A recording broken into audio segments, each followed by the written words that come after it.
bienvenidos todos a Voces del Lector en Pandemia. En esta ocasión nos acompaña uno de los grandes descubrimientos, digamos, del último tiempo en la novela policial chilena, Julia Guzmán. Así que te damos la bienvenida. Julia también es, aparte de escritora, digamos, con 2 novelas, es también profesora, pasó por historia y bueno, mucho más, pues. Nunca se reducen las vidas a esas líneas, digamos. Los invitamos a todos a conocer un poco más de su trabajo, que viene marcando fuerte, digamos, en esta línea que a veces parece tan masculina, pero que últimamente han aparecido varias escritoras mujeres que lo están haciendo muy bien. Julia, queríamos partir preguntándote un poco por estas 2 novelas, digamos, a grosso modo de corte policial. Juego de villanos, está acá, y La conjura de los neuróticos obsesivos, excelentes títulos.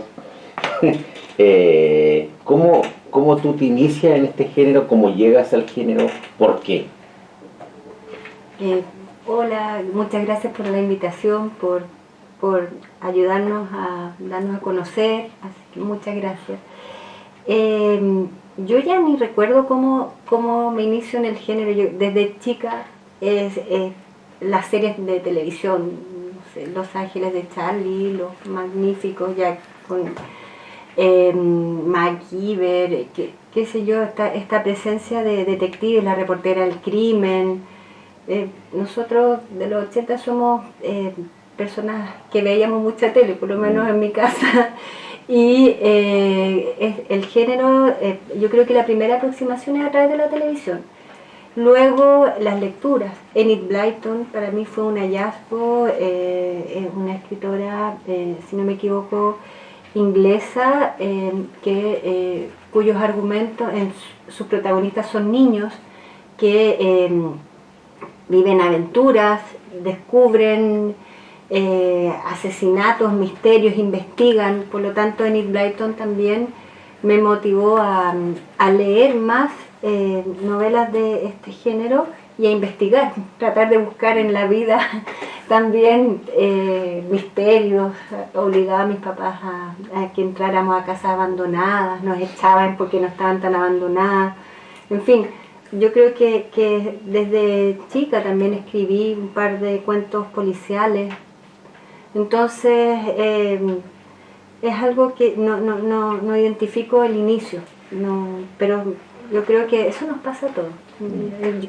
Como siempre casada con el género, digamos, Sí. Porque si me dices que de pequeña ya estabas escribiendo y te gustaba este mundo, digamos. Claro, después Agatha Christie, después El misterio del cuarto amarillo, lo saqué de la biblioteca de mi colegio muy chica, no sabía que era tan complejo, me demoré como un verano en leerlo y no sé si lo entendí.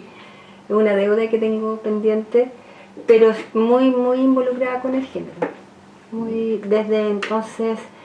Y en la universidad yo recortaba recopilaba diarios, noticias, estas noticias jugosas de crímenes, para ver si es que había algún tipo de noticia que me llevara a escribir. Y ahí empecé después a escribir fantástico. Me parecía que lo fantástico, el hecho de enunciar un argumento fantástico y quizás no tener que resolverlo porque dejaría quizás de ser fantástico, me parecía un poquito más cómodo. Y lo policial lo dejé por encontrarlo un poco más complejo, como para cuando tuviera material suficiente para poder escribir un texto policial. Mira, oye, y para un lector así que no conoce las reglas del género o estas distancias, digamos, entre el fantástico, para ti, por ejemplo, ¿cuál sería la diferencia entre una novela negra y la policial, digamos? ¿O para ti no existe? No, existe, pero no existía. Yo leía indistintamente policial de enigma y policial negro sin saber mucho la diferencia y no me interesaba tampoco. Por ejemplo, leía Ramón Díaz Terovich, para mí fue un hallazgo, y también llegué a él gracias a la tele, por estos Heredia y Asociados. Vi que en los créditos aparecía que existía este personaje literario. Cuando lo descubrí fui a por él, como dicen uno, y comencé ya con la saga de Heredia, pero yo en ese momento no sabía si era negro, policial, no. Y luego cuando empecé a escribir esta novela, la escribí gran parte aquí, y acompañé a mi marido a España. Tenía unos estudios que duraron como 8 o 9 meses. Fuimos sin dinero, casi con un crédito Corfo, y lo único que podía hacer yo era caminar, también escribir, corregir, y conocí a gente, y entré a un taller con Ronaldo Menéndez. Y en ese taller, él, claro, me ayudó mucho en armar los diálogos, el argumento, me dio muchos consejos, pero se fue de viaje. Y no alcanzamos a terminar, no revisamos la novela. Y él me dijo: Julia, ya cuéntame el final, ¿cómo termina esto? Mira, termina así, así y así. Me dijo: ¡qué mal!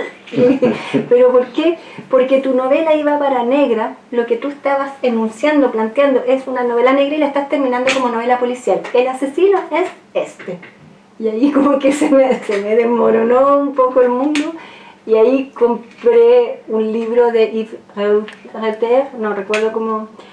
Él me explicó a grandes rasgos también en esa reunión, en que yo creo que retuve la mitad por la impresión que me dio.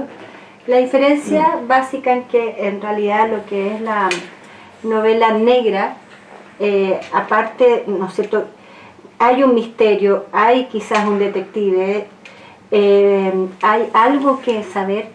Sin embargo, hay una crítica a la sociedad que estaba, pero que no se desarrollaba bien en el desenlace, y que tenía que investigar más y mostrar finalmente qué era lo que se escondía tras esta fechoría, que si lo dejaba con quien era el culpable iba a quedar, simplemente vamos a estar felices porque íbamos a saber quién era el que... Pero lo importante en la novela negra es el porqué, qué se esconde y qué se muestra a través de la novela. Afortunadamente mi fuente, para este caso que sí existió, me ayudó mucho. Entonces pude retomar las entrevistas, pude desarrollar mejor el tema, entender bien cuál era el entramado que estaba tras el crimen que se enunciaba, y así logré entender teóricamente y en la práctica esta diferencia entre lo que es novela negra y novela policial. Mira. No sé si te respondí la diferencia o sí, quedó implícito, digamos. Ahora quisiera un poco entrar ya de lleno en tu trabajo, digamos, escrito, y preguntarte sobre Miguel Cancino, que es como el protagonista, digamos, el motorcito, digamos, que se mueve en estos casos, digamos. Acá tengo una pregunta. ¿Qué diferencias, cuál es la relación que existe entre los libros y el oficio de investigador privado a propósito de Miguel Cancino? A ver, qué buena la pregunta. Miguel Cancino está haciendo una tesis. Es un estudiante de la USACH que no alcanzó o sea, que finalmente no tuvo quizás la oportunidad o el estado de ánimo de terminar su tesis. Entonces hizo todos los ramos de pedagogía en castellano y finalmente no terminó, la empezó y no la terminó. Entonces yo creo que hay un paralelo entre la lectura como investigación, la tesis también como una investigación, y su trabajo de investigador privado. ¿Por qué es librero también? Porque me gusta que él vaya comentando los libros que lee y de qué forma estos libros se relacionan con las experiencias que él tiene. Lo que nosotros hacemos también, de ir leyendo y de ver las sincronías o de explicarse quizás situaciones de la vida. Entonces, como él es un gran lector, tiene muchos libros a su alcance, entonces puede hacer un correlato de lo que va viviendo con su investigación.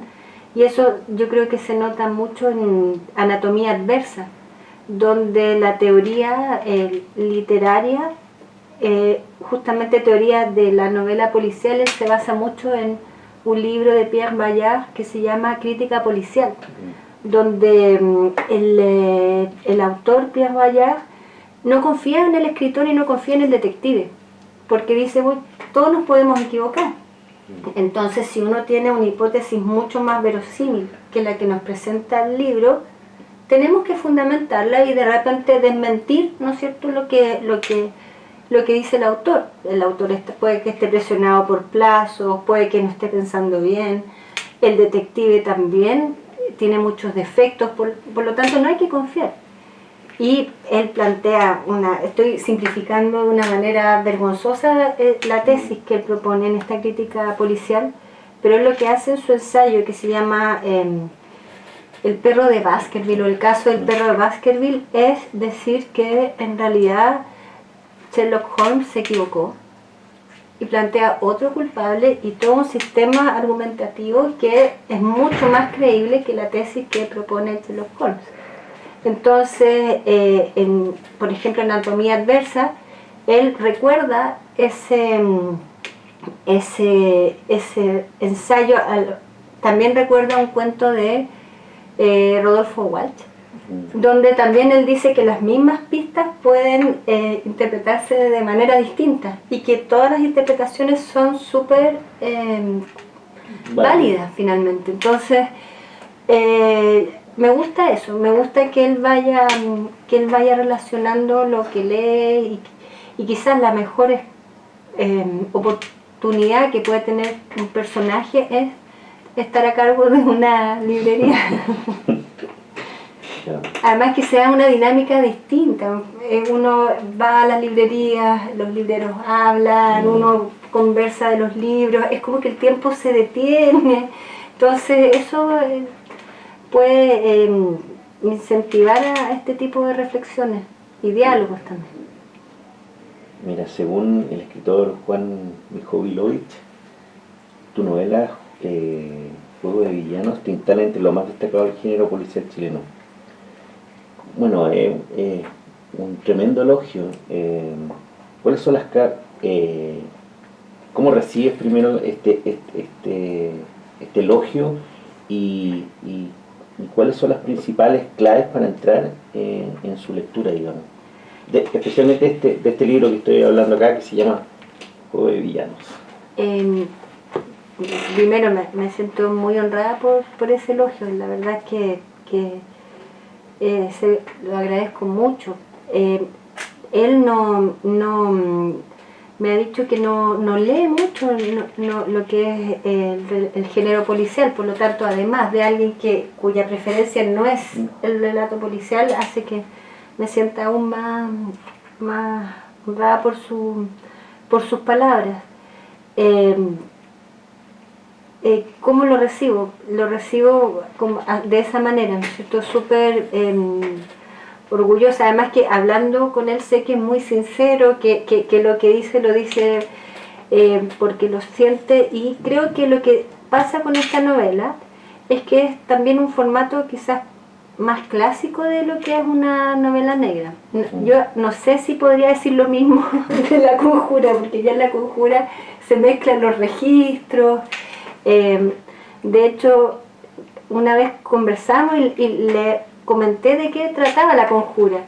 Me dijo, sí, complejo, como que en realidad no, quizás, y algo similar me ocurrió con mi papá. Cuando estaba vivo, él también adoró Juego de Villanos. Él fue un colaborador, pero informante, me ayudó mucho. Y cuando estaba escribiendo La Conjura, él se tomaba la cabeza y me decía, por favor, no. Entonces, eso yo creo que son registros, son quizás este registro es más amable para las personas que les gusta lo que es el género negro. Ya lo fantástico, cuando se empieza a inmiscuir en el relato negro, quizás puede provocar un poquito más de interrogantes, de interferencias, no sé. Mira, y bueno, nos contabas que a ver, tomas muchos casos que son de la realidad. Sí. Y lo reinterpretas o lo tomas, digamos, y lo trabajas. ¿Qué hace que tú tomes un determinado tema de interés policial, digamos, y lo transformes a una novela, digamos? Por ejemplo, con esta es una estafa muy conocida de los años 80 en la región del Maule. Estaba ahí latente, pero lo que gatilló que empezara a escribir la novela fue una noticia que leí en el diario, que era un breve, más bien una noticia: en Filipinas desaparece novio, antes de llegar al hotel la novia estaba drogada, sola en el asiento del copiloto y no se supo más del novio, algo así. Entonces con esa noticia fue el gancho para empezar a escribir. Y luego retomé, como te dije, en esa época yo no conocía tanto la diferencia entre policial y policial negro, por lo tanto, pero me di cuenta sobre la marcha que no era suficiente, que había que involucrar a este novio desaparecido en algo turbio. Y tenemos pero ejemplos de turbiedad y no es muy difícil. Yo creo que uno levanta una roca y ya hay mucho. Y aquí yo estaba muy informada de este caso, porque aparte de que mi padre lo investigó cuando vivíamos en Talca, yo era muy cargante, entonces trataba de estar en todas las situaciones sin darnos cuenta de que era peligroso. Y estaba todavía fresquito en la memoria de ambos este caso. Entonces, de esa manera, ya cómo se relacionó, yo creo que porque estaba en Talca ambientado la novela. Y acá La Conjura, yo creo que fue lo que me motivó. Yo creo que más un tema quizás teórico, lo fantástico. De hecho, en esta historia hay un personaje que se llama Marcelo, que logra viajar por distintas dimensiones, ¿ya? Y como un poco la trama celeste de Bioy Casares. De hecho está nombrado, para que no me digan plagiadora oficial de escritores fantásticos. Y lo que hace Marcelo es viajar, sin explicar tanto cómo lo hace, para recuperar lo que ha perdido en su vida. Él, por un error que cometió, perdió a su amada, a Gloria, y logra viajar a las dimensiones donde la encuentra, de alguna forma, para poder vivir lo que no puede vivir. Es curioso porque se envidia a sí mismo, envidia al otro Marcelo, lo mata para usurpar su vida. Y así esto, como se está dando en dimensiones paralelas, lo están haciendo simultáneamente. Entonces en una dimensión pueden haber 4, 3 Marcelos, porque no saben dónde están. Es una locura. Y entre medio, y eso surgió de un texto de Julio Cortázar, en unas clases que estaba haciendo en Estados Unidos, donde él habla de estas dimensiones que se replican. Y por otro lado, acá aparece Cancino investigando distintos casos. Y hay otra detective que se llama Esther Molina, que son amigos con Cancino, y sus investigaciones se van poco a poco uniendo. Y estas investigaciones ya son más yo diría quizás más cotidianas, son como las investigaciones de los tipos de detectives que son, ¿no es cierto? Hay un hombre que se llama Oscar que le pide a Cassino que vea por qué una mujer lo acosa virtualmente, ¿no es cierto? Y son tonteras, ¿no es cierto? Han tenido sexo virtual y él está muy asustado de que esto aparezca en internet. Otro tipo que contrata a Esther Molina porque quiere saber por qué su madre se quitó la vida y mató antes a su padre. Y así poco a poco se van juntando los distintos casos y se juntan estos dos detectives. Ahora, me han preguntado cómo me salí del registro del relato negro y entré como a este... Yo no creo que me haya salido tanto, porque sigo con dos detectives, hay críticas, ¿no es cierto?, a machismo, quizás abuso de parte de algunos gremios.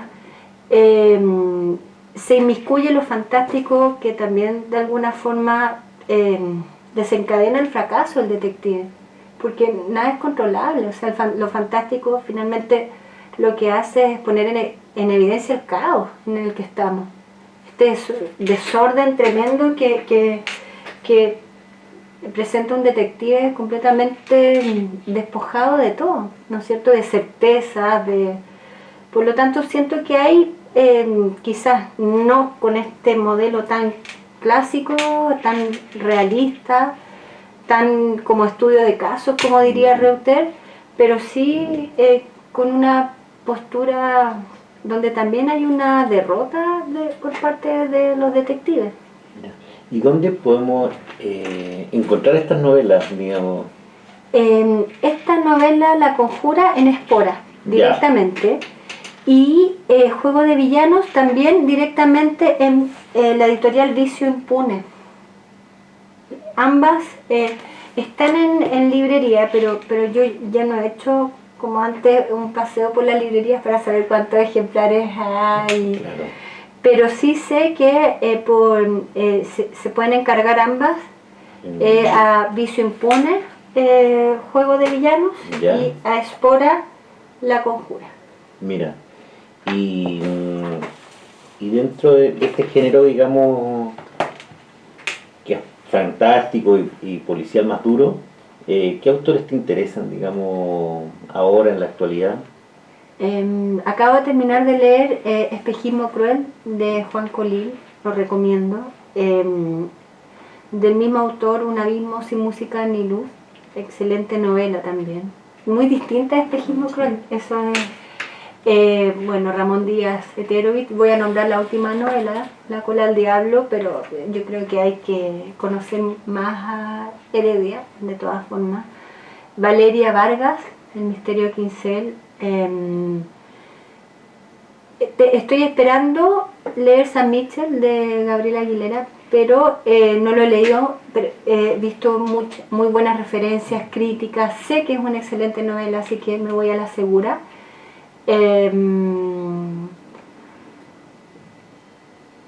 La verdad secuestrada de Cecilia Aravena y Eduardo Contreras también. Estoy haciendo como, me hace pensar en Entre lutos y desiertos de Gonzalo Hernández.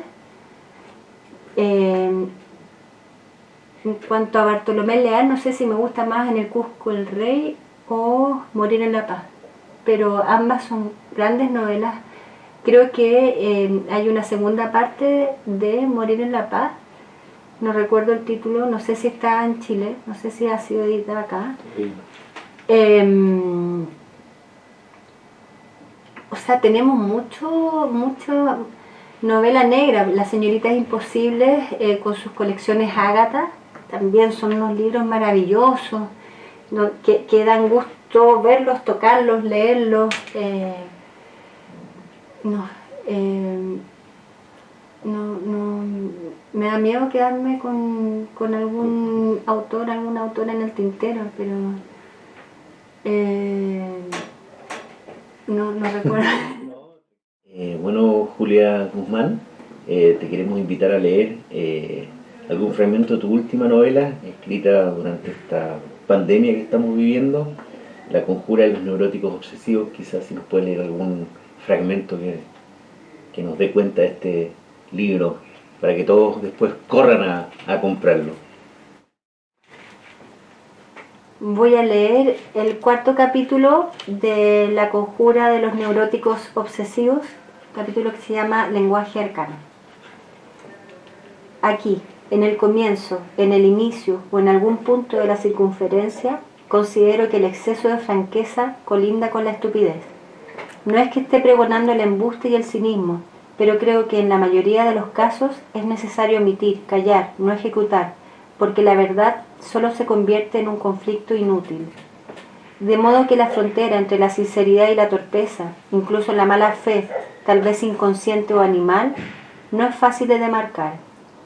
Ahora que el mundo esté poblado de torpes incompetentes, de cínicos y embusteros que esconden sus inseguridades y temores en buenas intenciones, es un problema cuando siento que no tengo con quién comunicarme. Por eso escribo, para consolarme, situarme, para establecer un puente conmigo mismo, para ordenar mis ideas, compadecerme. Anoto mis sentimientos sabiendo que leerán mis palabras, que las analizarán y malinterpretarán, buscarán sentidos donde no los hay. Lo anterior, en el promedio de la gente, en la mediocridad imperante de los mortales, se entiende porque la vida es eso. La vida es rellenar sentidos según nuestra propia conveniencia, según nuestros deseos o intenciones. La vida es imperdonablemente autorreferente, egoísta. Hablo de mí como si fuera el centro del universo. Claramente para mí lo soy, porque me voy a referir a mi actual tribulación, que comenzó hace un año aproximadamente. En ella, los celulares inteligentes son un elemento fundamental. A causa de estas máquinas malignas, veo la gente sumergida, hipnotizada, riéndose, efectuando nanoacrobacias con sus dedos virtuosos en una pantalla plagada de huellas grasosas.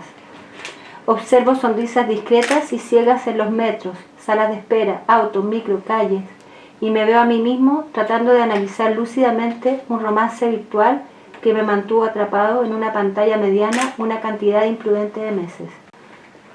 Por lo que recuerdo, y por su foto de perfil, Lucía poseía una belleza portentosa, que me permitió hacer la vista gorda a asuntos insoportables, como a los emoticones o a no poder acariciar o contemplar su apariencia contumaz.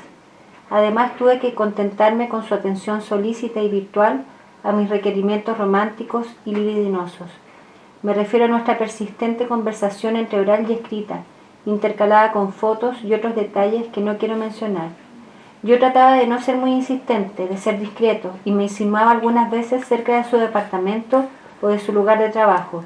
No lo hice más de 3 veces para no provocar alguna desgracia. Y ella me respondía con un emoticón de enamorado, y luego un jajaja, que estaba ocupada, me extrañaba y un corazón. Si la describiera, podría decir que tenía una inteligencia que le permitía una autonomía satisfactoria, y que su léxico bien se resumiría a un crucigrama para principiantes. Sin embargo, lo que más me atraía era su seguridad fascinante y pícara. En los últimos meses de nuestro idilio fallido tuve momentos de lucidez y de fortaleza, en los que no le respondí, aunque me sumergiera en mi ensimismamiento infeliz. Sin embargo, ella no claudicó. Dio a entender, a través de su insistencia, que no quería renunciar a nuestro romance. Diría epistolar si hubiera cierta elaboración en nuestros argumentos, pero creo que se puede apreciar solamente un empobrecido intercambio virtual. No está de más confesar que tuve miedo. Recordaba sus registros vergonzosos de mi sexualidad virtual. Concluí que estaba loca. Revisé YouTube con un temor que me descompuso. Incluso me tomé unos días sin goce de sueldo para verificar a conciencia si existía algún retazo de mi intimidad. Sin embargo, afortunadamente no encontré nada. Ella me perturbaba. No quería recibir más sus mensajes, pero no me atreví nunca a bloquearla. Le temía su enojo y venganza. También quería tener cierto control sobre sus impulsos. Prefería enterarme. Pero no es falso reconocer que me vi revisando mi WhatsApp muchas veces al día. Quizás esperaba reemplazar el video del planeo del Cherkán o un estimulante crucigrama por su visita anhelada y vereidosa. Sin embargo, está claro que eso no hubiera ocurrido en una dimensión paralela, no en mi vida, no aquí. Soy inclemente conmigo mismo, me llamo anacrónico, crédulo, por haber pensado en más de una ocasión que esos ojos de corazones de WhatsApp significaban interés o deseo. A mis amigos personales, a los que veía impostergablemente una vez a la semana, nunca les comenté nada, no fuera que alguno realizara una locura de la cual arrepentirse, o bien que obedeciera a sus impulsos desquiciados y sucediera lo irremediable. Sin embargo, una colega se entretuvo mucho con mi historia. Aparte de lo censurable que me apresuré a eliminar de mis registros, ella fue testigo de toda esta historia ficticia. Luz, mi compañera de trabajo, interpretaba, me aconsejaba, me dictaba respuestas. Y a pesar del carácter lúdico que otorgó Luz a estos mensajes, me sugirió que saliera del misterio, la enfrentara y averiguara quién era, por qué persistía, por qué no me quería ver, cuáles eran sus intenciones. De suerte que Luz me recomendó a su ex, que es detective privado, un tal Cancino, que divisé alguna vez. Me dijo que no cobraba caro y que en un par de días respondería a mis preguntas para que yo pudiera de una vez por todas dar vuelta a la página. Entonces me dije que si recibía un mensaje más de Lucía, ubicaría a Miguel Cancino. Bueno, muchas gracias Julia Guzmán Guatín por este fragmento. Estuvo súper entretenida tu lectura, este amor virtual, digamos, que nos dejó metidos. ¿Qué va a ocurrir? Eh, Invitamos a todos los oyentes de este programa Voces del Lector en Pandemia a comprar su libro, a leerla, a descubrir a esta autora chilena, Niña Marina, y, y nada, los esperamos en otro programa de Voces del Lector. Muchas gracias.